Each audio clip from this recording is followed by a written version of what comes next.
Kumakain ba kayo ng sitaw o repolyo? 'Di ba? Mahilig ba kayo? Pag kumakain tayo nito, kailangan makinig kayo para alam nyo ano benefits, 'di ba? Hindi pwede kain ng kain lang. Tingnan natin, pwede ba sa'yo o masama ba sa'yo? Tingnan natin. String beans, sitaw, cabbage, repolyo. Umpisa natin yung cabbage, okay? Sa kaliwang corner. Ang cabbage, tinitingnan nyo simple lang, pero mataas pala siya. Mataas na mataas sa vitamin C, pati vitamin K. Okay? Pareho silang may fiber ng sitaw. So, C and K mataas. Cabbage, ginagamit sa buong mundo coleslaw, kimchi, sauerkraut, sikat na sikat. At maraming pag-aaral yung cabbage. Marami siyang antioxidant. Kala mo, simple lang siya. Tsaka maraming kulay, hindi lang green, may purple. May red cabbage pa. Maraming antioxidant na laman siya. Katulad nito, zeaxanthin, sulforaphane, at iba pa. Tingnan nyo yung nutritional value niya. Isang 100 grams, marami na yan, 100 grams, 25 calories lang. Sobrang baba. Diba? Pag uminom kayo isang soft drinks, halos 200 calories. Ito, kahit kumain ka ng marami, hindi nakakataba. At ang taas ng vitamin C niya, 41% ng kailangan mo. Almost half. Vitamin K, mas mataas pa, 63%. B9, folate, ito yung para sa buntis, 11%. Tapos yung maiba, meron din pa konti-konti. So, punong-puno siya ng nutrients. May protina din, may protina din ng cabbage. Vitamin K, vitamin C, folate. Yan ang tatlong matataas niya. Meron din pa konti-konti na ibang minerals. Ang maganda po sa cabbage, maraming pag-aaral. Marami siyang medical studies. I-check nyo. Siguro, produkto sa Amerika, kaya talagang maraming tulad nito, may isang medical study. Nakita nila, pag kumakain ng mga gulay tulad ng cabbage, less pamamaga sa katawan. Yung mga blood test nila gumaganda. Ito, may isang pag-aaral, 1,000 female, pag kumain ng maraming gulay tulad ng cabbage, less pamamaga kumpara sa hindi kumakain. Okay? So, mukhang may tulong to kasi karamihan ng sakit, inflammation nag-uumpisa. Mataas kasi siya sa antioxidants. Vitamin C, sinabi ko, napakataas, diba? 41%. So, vitamin C, kailangan natin. Minsan, nag-supplement pa tayo. May collagen, kailangan niyan paggawa ng collagen, pag-absorb ng dugo, kailangan din. May pag-aaral, mas mababawasan ang lung cancer by 7% basta iinom ka ng may vitamin C. At nakita nila sa pag-aaral, yung red cabbage, mukhang mas maraming benepisyo, mas maraming antioxidant kumpara do sa kinakain nating green. Kaya kung may chance kayo makakita ng red cabbage, mas healthy pa siya. Maganda sa tiyan. Halos lahat ng gulay maganda sa tiyan. Insoluble fiber, para hindi ka mag-constipation, mas bulk, napakaganda. Iwas colon cancer. Yan. Tapos meron din siyang soluble fiber, pampababa ng cholesterol, meron din good bacteria. Pinapadami good bacteria sa tiyan. Sa puso, pag sa puso, mas maganda daw red cabbage. Yung green, hindi gaano. Yung red cabbage, kasi diba sinasabi ko sa inyo, mas makulay, mas maganda. Marami siyang anthocyanin. Yan ang magandang kulay, red or purple. Lower risk of heart attack. Okay, 93,000 pinag-aralan. Basta ganitong kulay ang kinakain, lower risk of heart attack and dying from heart disease, bababa pa yung LDL. Malaking tulong. Cabbage, may 36 kinds of anthocyanin. Nagtataka ako, ang daming pag-aaral nito. Pampababa ng cholesterol, sinabi ko, may soluble fiber na nakakababa ng LDL, cholesterol, bad cholesterol, and total cholesterol. Itong meron din siyang plant sterols. Ito, nakakababa din ng bad cholesterol. So, may pag-aaral po siya. Kahit i-check nyo sa mga medical studies. Tulad na sinabi ko, vitamin C mataas, pero mas mataas pa yung vitamin K niya. Ito, 56 to 60+%, isang cup lang. So, para hindi maganda yung blood clotting natin. Okay, mabilis kainin.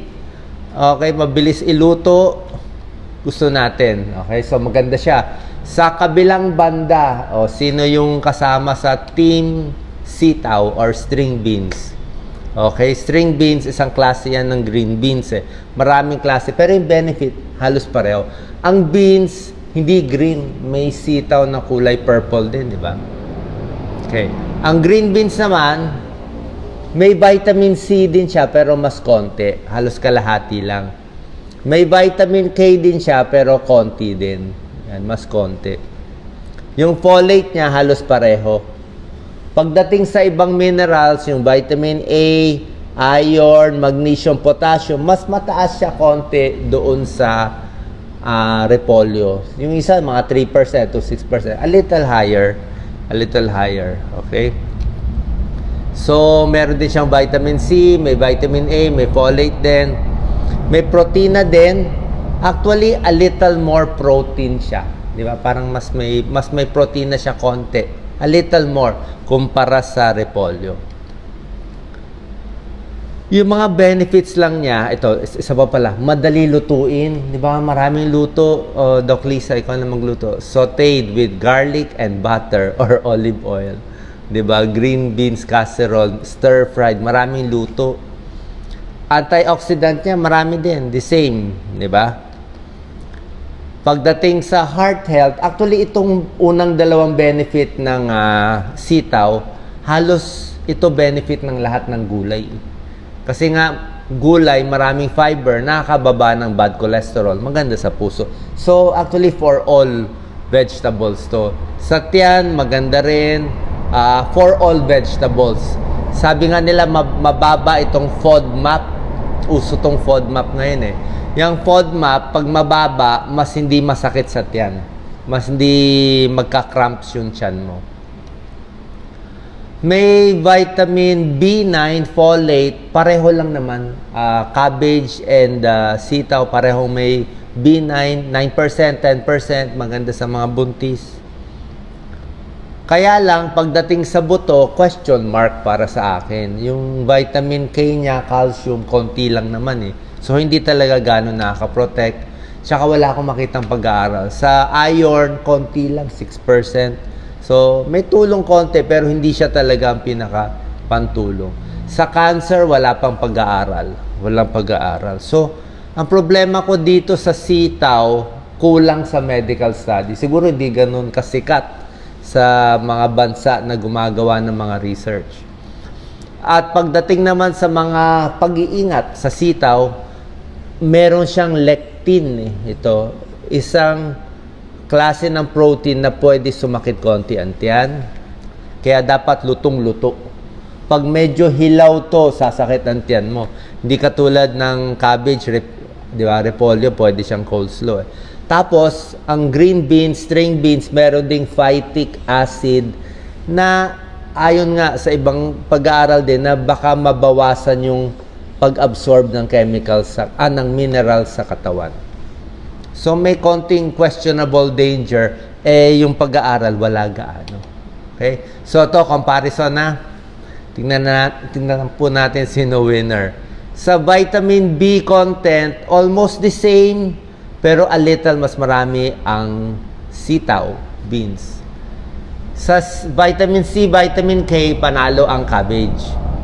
Sa vitamin A, potassium, iron, sinabi ko sa inyo, mas mataas konti ang sitaw. Overall, nung chine-check nila yung dami ng antioxidant, flavonoids, carotenoids, vitamin A little more ang sitaw. Mas mataas konti. Kaya pag titingnan mo lang yung component, kung titingnan mo lang itong nutritional value, actually mahirap tong video ko, parang marami namang laman ang sitaw. Kaya lang, ang problema ko, pagdating sa medical studies, yung talagang binabasihan natin, mas sigurado tayo doon sa cabbage. Kasi pinag-aralan siya yung taong mahilig sa cabbage, na gulay, at hindi kumakain, may benefit. Sa sitaw, string beans, hindi pa natin sure. Unproven. Although, pag pinag-aralan, siguro may benefit, although hindi rin natin masabi, baka mamaya may side effect naman.